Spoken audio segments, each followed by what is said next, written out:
Okay, I really want to find out how to do an international bill of exchange, but first I got to find out what it is. And do we have the capacity for that? Do we know how to use them?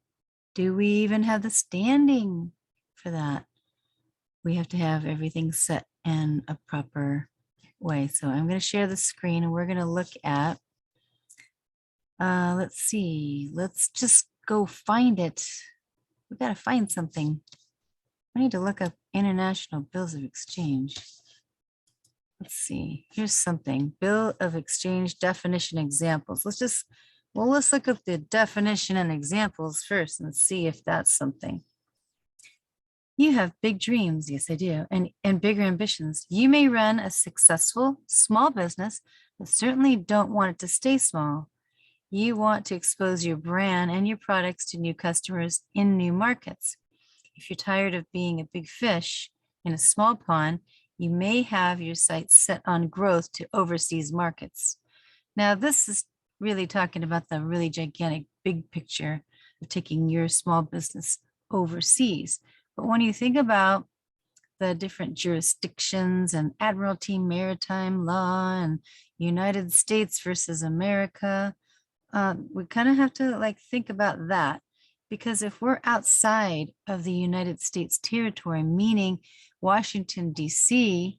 is U.S. corporation. If we're talking about federal government, now I don't know a whole lot about the ceded thing, but I think that means something. But here we gotta just read this and see if this is what we think. I gotta turn off this heater. Whew, getting hot. But international trade brings with it, okay, international, and we have heard that each state is its own nation. International trade brings with it a unique set of risks and complexities, especially in the post-Brexit landscape. Bills of exchange, this is what they do, are used by businesses and banks all over the world to provide assurance and protection. Assurance and protection. If you want to forge great relationships with overseas clientele, you'll need to familiarize yourself with bills of exchange. Let's take a look at what they are and how they work. What is a bill of exchange? A bill of exchange is a type of contract between a buyer and seller or importer and exporter. While they are not exclusive to international trade, did you hear that? While they're not exclusive, meaning excluded or outside to international trade, they are certainly more commonly seen in exchanges of goods between countries. This is due to the added risk that comes with international trade. Legislative differences and the logistics of transporting goods internationally make both buyer and seller more vulnerable. Now, I understand about wars, rumors of wars, but different nations, like you're talking China and Indonesia and the different places overseas, I get that. That's kind of what this is talking about. But I just want us to think about international, different into different nations. And if you have nation state of California, a nation state of Arizona, a nation state of Utah, I mean, is that kind of what we're learning about? Each state is its own nation. This is international trade. So it says a bill of exchange is often used to protect the transaction. It is a binding agreement between buyer and seller where the buyer agrees to pay a fixed sum of cash at a predetermined date or upon demand from the seller. Banks usually act as third parties in bills of exchange to ensure payment and receipt of funds. I've bought a few houses before, and they sometimes have an escrow account in certain banks or like a title company where they put the money in there for safekeeping, just in case somebody backs out and then they don't follow through. So that's kind of what they're saying, that banks usually act as a third party in bills of exchange to ensure payment and receipt of funds. So what information needs to be included? Let's take some notes right here in a bill of exchange. In order to be legally binding, a bill of exchange will need to contain the following information. Shall we get a pen? I think so. We can get a pen and your pad of paper and start writing down these things, okay? Title. I'm gonna put title. Oh, got a brand new pen here. Take off that thing. Title. The document needs to have the term bill of exchange. Okay, write that down. Clearly noted on the face, the front, kind of like the face of the earth. There's the face, the first page. So there's a fly around here and I want to kill it. I'm going to get this thing that I internationally traded from China, I think, and I'm going to kill that evil Beelzebub child spawn because it's bugging me like crazy. And when I do, I'm going to kill it. I'm going to fry it. Get my finger on this thing, battery. Somehow I'm going to do that and this at the same time. I don't know. So amount, we've got to make sure you put down the amount. Oh, hello. You don't put the word amount. No, I mean, maybe you do, but they want to know the actual amount. The sum to be paid needs to be clearly stated both numerically and in text. Like, let's say you're going to get a car for, I don't know, $72,000. You got to put it numerically, and then you have to write it out. 72 in handwriting, probably $1,000. That has to be $72,000. Doll hairs. Okay, so now let's see, what else does it need to see? As of. Oh, as of. Okay. It needs to say as of. This refers to the time period when the amount is to be paid. This may be upon delivery, upon shipment, or upon a predetermined date. So we would probably need to know, like, let's say I got to go get a car tomorrow. As of tomorrow, what is it? Saturday, November 20th, or whenever, I'm just saying. Not saying that I'm going to do it yet, but I'm just saying it. Just saying. Got to put it out there, right? So payee, got to know who that payee is, the name, and possibly the address of the party to be paid. This one's going to be good. You need to know the name of the payee and the address. Let's see, Land Rover. I don't know, whoever you would write your thing to. I don't know if you do it to the CFO or Land Rover. I don't know. We have to look more into that. Identification number. Each bill of exchange must have its own unique identification number. So I would imagine that it probably has more than like 7 numbers or something, that you put the numbers maybe up on the top right or something, possibly. Don't know. We'll find out. We'll look. It's got to have, digits, numbers up here for the actual certificate. Okay. The identification number of this bill of exchange must have its own unique identification number. Put your maybe first 2 initials and then numbers of something that you're going to remember, and the date. I don't know. Got to have something like that. So let's see. Signature. Ooh, gotta buy a car with my signature. Gotta have a signature. And probably I would think that it would be on the right side of the paper, because I heard that, dead are on the left, live are on the right. The bill must be signed by someone authorized to commit the buyer, drawee, to pay the designated sum. Bills of exchange are not usually subject to interest. Oh, okay, that's cool. However, if payments are subject to interest, if not settled by a certain date, the rates and terms need to be clearly stated on the bill.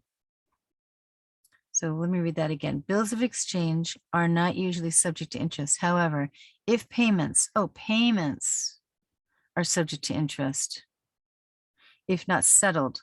Oh, that's where the settler comes in. Gotcha. So when you sign your signature and you put settlor because you're paying it all in full. Okay, I gotcha. If not settled by a certain date, the rates and terms need to be clearly stated on the bill. Is a bill of exchange the same as a promissory note? That's a great question. A bill of exchange is very similar to a promissory note. Both establish an obligation for a buyer to make payment to a seller within a predetermined time frame. The fundamental difference is that a promissory note is written by the debtor, whereas the bill of exchange is written and issued by the creditor. I love it. So bill of exchange sounds great because we are the creditor. Our life energy is going out. We don't want to be the debtor, right? So that promissory note would be someone who is in debt. Although I heard that the United States in Congress is in charge of all debts of the United States. I don't know. So there could be some good things for both of those, right? I would imagine that promissory note, if you were doing it as the debtor, could be what they call rescinded, could also be 1099-C, canceled, right? So this other one, the bill of exchange, is written and issued by the creditor, because where are we getting the funds? That's a good question. We got to find out where is the account that the funds are coming out of, right?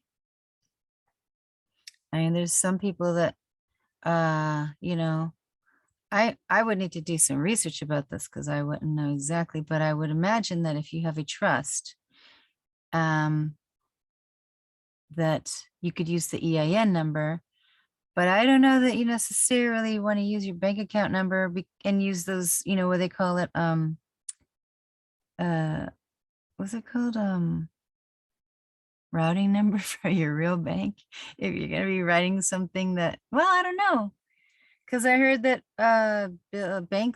bank accounts are FDIC insured, but then there's on the other side, the flip side, you don't want to bounce checks. You don't want to write checks that, yeah, I did have somebody do that to me a long time ago. She was getting her hair cut. She wrote me a check and she was like writing checks. I don't know if she knew about this kind of stuff about writing checks from a closed account or what she was doing, but eventually I guess she got in trouble and she had to pay everybody back, but she gave me like $2 and my haircuts are not $2, but I don't know. She got in trouble and she just didn't do it right. So we'd have to do something right. You want to make sure you do it right. Right? Don't want to be getting in trouble. Bill of exchange example. Let's say you own a vehicle repair shop that specializes in repairs and parts sales for American cars. This will inevitably require you to order parts from overseas. Let's say you purchase, oh, this looks like it's from England, huh? Because of the way that money symbol is, 10,000 in parts from a vendor. That's funny. This bill of exchange thing has got to be from England because look at the way that they do their dollar sign. That I think is from England. But 10,000 parts from a vendor in the States, and they call it the States. They may then draw up a bill of exchange stipulating that the payment of 10,000 will need to be made within 30 days. Oh, okay. I gotcha. Interesting. Yeah, okay. They call that something. I'm trying to remember. You got 30, 60, 90 days. You will receive and accept the terms of the bill of exchange because the agreement now binds both parties. The goods can be safely dispatched. The bill of exchange acknowledges the debt between the creditor, the vendor, and the debtor. I don't know about that. We can help. Oh, here's the advertisement. If you're interested in finding out about more bills of exchange, trading internationally, or any other aspect of your business finances, then get in touch with our financial experts. Find out how Go Cardless can help you with ad hoc payments. Interesting, ad hoc payments or reoccurring payments. So this is kind of like an advertisement for Go Cardless. Oh, interesting. But that was kind of cool that they give a little education, huh? So that's interesting. Let me just see something really quick. Let me look up this word ad hoc payments just so I can see what that, if it has a definition or something. I don't know. Collect and reconcile invoice payments. Oh, wait, here we go. Oh, Australian. Okay. Continue to the US site. So that was an Australian one. Oh, interesting. Why Go Cardless? Huh. Oh, look at that. ACH, debt authorization payment. Wow. ACH.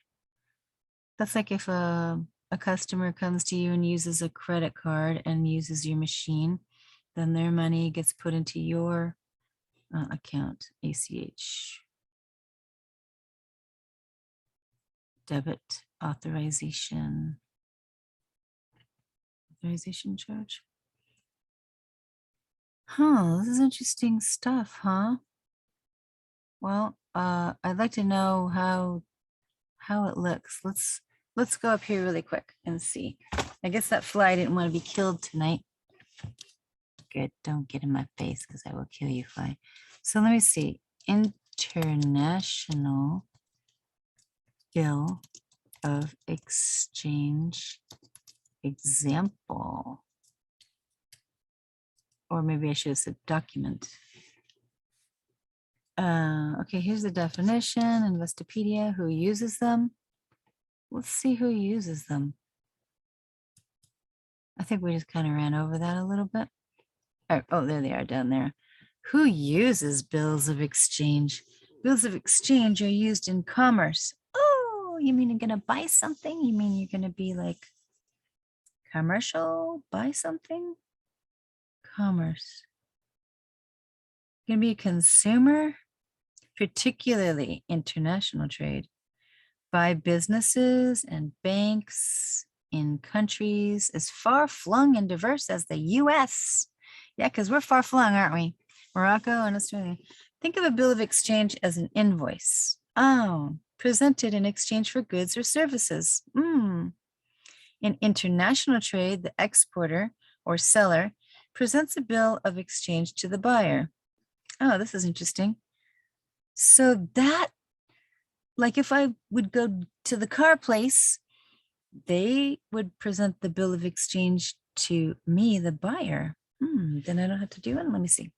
In international trade, the exporter or seller presents a bill of exchange to the buyer or importer, who must sign the bill for it to be valid. The bill of exchange unconditionally requires the buyer to pay a certain amount, either on receipt of the bill, here's the bill, give me the mullahs, or at some specified date in the future. The buyer usually isn't required to pay interest on the debt. That works. But if they are, the requirement must be stated on the bill, must say it on the bill. So in this instance, it looks like they come up with the bill of exchange and we, the seller, would come up with the signature. So it seems to be cool to me, but let's just see. Let's see. Banks typically become third parties to bills of exchange to help guarantee payment or receipt of funds. You know, I did hear about the banks being the FDIC insured to $250,000 for the accounts. I'm wondering, does that have to do with the medallion thing stamp, and maybe the Treasury Direct. And do we have to have our Treasury Direct open up to our bank account? That might be something to look into. This helps reduce any counterparty risk inherent in the transaction. Bill of exchange in international trade. International trade presents unique risks that are not often present in domestic transactions, making bills of exchange useful and more common. There are several reasons for this, such as separate legal jurisdictions and lengthy transportation routes. Most of these trades require currency exchanges. Yeah, not in my case. Okay. Making long-term trade arrangements sensitive to exchange rate fluctuations. Traditionally, the exporter or the exporter's bank draws up the bill of exchange. Okay, so traditionally, the exporter or the exporter's bank, they draw up the bill of exchange and submits the document through the importer's bank. Oh, the importer's bank offers a contingent guarantee on the transaction. If the importer dishonors the bill of exchange and fails to make the payment, the importer's bank, oh, look at that. The importer's bank makes the payment and then pursues its customer for reimbursement. Oh, you know how like when you have a bank account and you write a check and you overdraw, and then your bank goes and pays for you for that. And then sometimes they give you like a service charge, like $12 or something, because they footed the bill for you. I get it. Okay, that's cool. Bill of exchange versus promissory note. We did go over this already, but let's read it again. Though both are used in trade to establish an obligation for a buyer to pay a seller, bills of exchange differ in fundamental way from promissory notes. Unlike the bill of exchange, which is written by the creditor.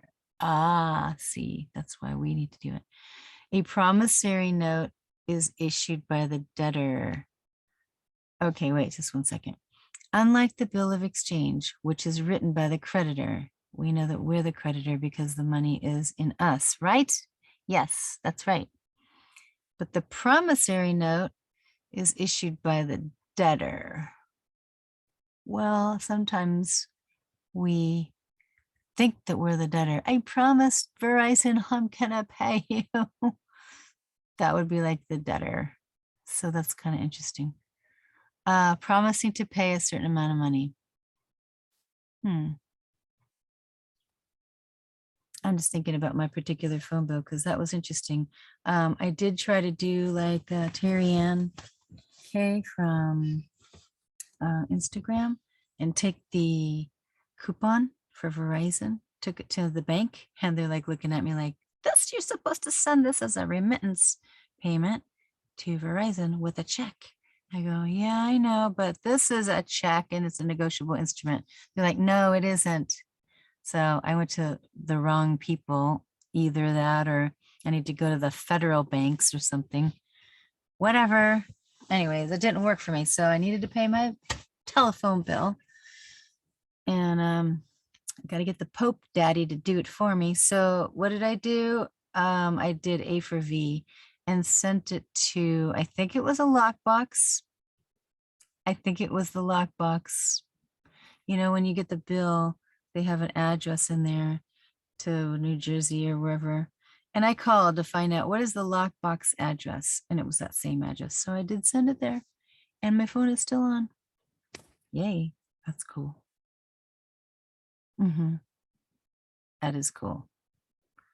So it is becoming more clear and more clear to me that these debts with your all capitalized name are debts paid by the government or the, what's it called? Congress. So trading bills of exchange. Hey, bills of exchange can be bought and sold in secondary markets. Yeah, don't say. I think that's what they do. Though this is primarily done by banks, of course, brokers and all that, and other financial institutions. Normally the bill is discounted. Of course it is. or sold for an amount that is less than the face value? Of course it is, as the holder is looking to raise cash immediately. Oh yeah, that's what I'm looking to do. Raise cash immediately rather than wait for the bill to mature. That's interesting.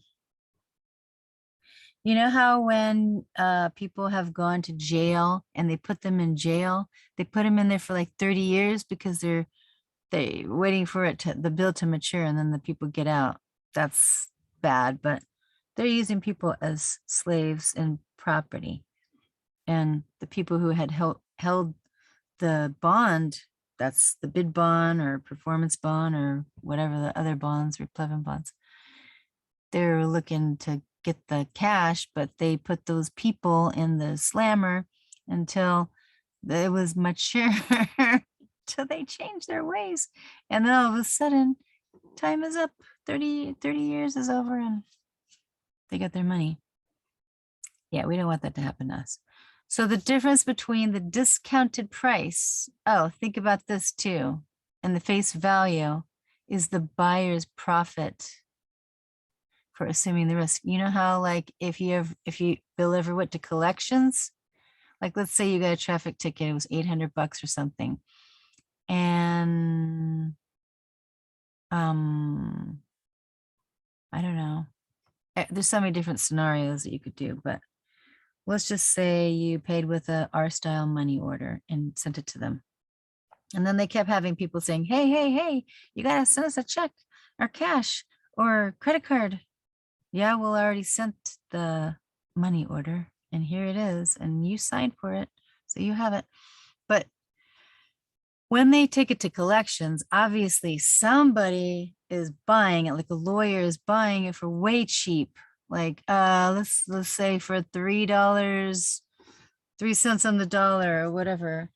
They want to go and collect, so they're going to come after you, those second bill collector type of people. It's kind of the same thing right here. The difference between the discounted price and the face value is the buyer's profit for assuming the risk. So when those bill collector type of people, when they buy your debt and then they try to get the debt from you, they're wanting to get the full amount, you know? And then they say, we're going to tack on extra charges. If you don't pay us, we're going to come and get your car or your house or whatever you bought. They always threaten like that. But anyways, let's move on because I digress. And I'm getting a little tired too. But I wanted to just look into this. It's good to explore and read stuff, you know, so that you're doing everything properly. Like a bond, the discount tends to be greatest when the maturity date of the contract is furthest away, like 30 years away, like your mortgage, right? Same thing right there. In the US banks, buying and selling of bills of exchange is regulated by the Federal Reserve. Oh, you know, like those Federal Reserve notes. Bills of exchange do not trade on an exchange like stocks or bonds. Oh, is that right? And there is no electronic settlement system. Oh, really? Huh. Let me read that again. Bills of exchange do not trade on an exchange like stocks or bonds, and there is no electronic settlement system. In fact, a trade involves physically sending a bill of exchange from one party to the other, and the party selling the bill must endorse it on the back, much like a common check.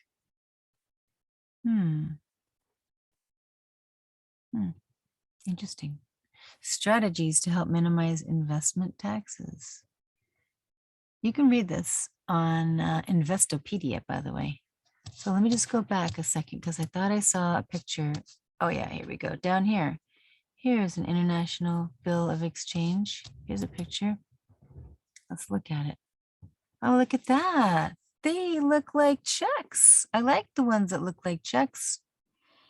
And then there's some that look like a birth certificate right here. Look at that with a border. That's a nice one. I like that one. And there's a fingerprint. A blue, still alive with the blue blood. And then there's some type of a stamp that could be, oh, a seal with those, what do they call that? I have one. It's a crimper type of thing.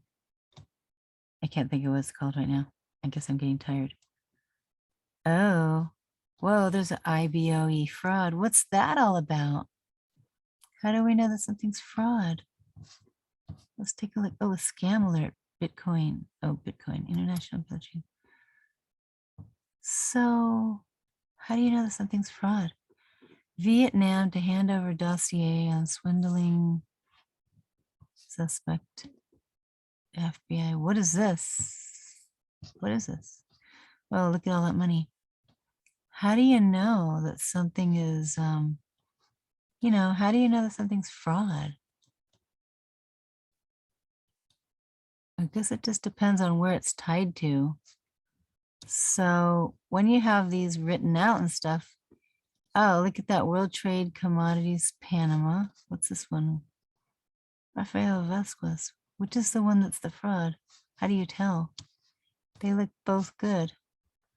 I don't know. Well, we'll have to look in that because that's important. Obviously, we know that this is how money is made. Come on. It's all those different things right there. We just read that. How many things paid to the order of and all that good stuff and the date and all that. Hey, trust. Let's see. So, that would be interesting. Well, I guess it would be good for everyone to explore this because, you don't want to be 30 days or 30 years to get maturity in the slammer, right? Uh-oh. Uh-oh. FBI Chicago on Twitter. Yeah, it would be good to learn about the bogus stuff versus the other. International Bill of Exchange. Pinterest. Ooh, Pinterest. Huh. Well, there's a lot to learn, right? And you definitely don't want to do anything that is going to get you in trouble, right? Of course not. So we keep learning, right? Okay. You have a good night, you guys. I wish I had all the answers, but I don't. I'm just learning.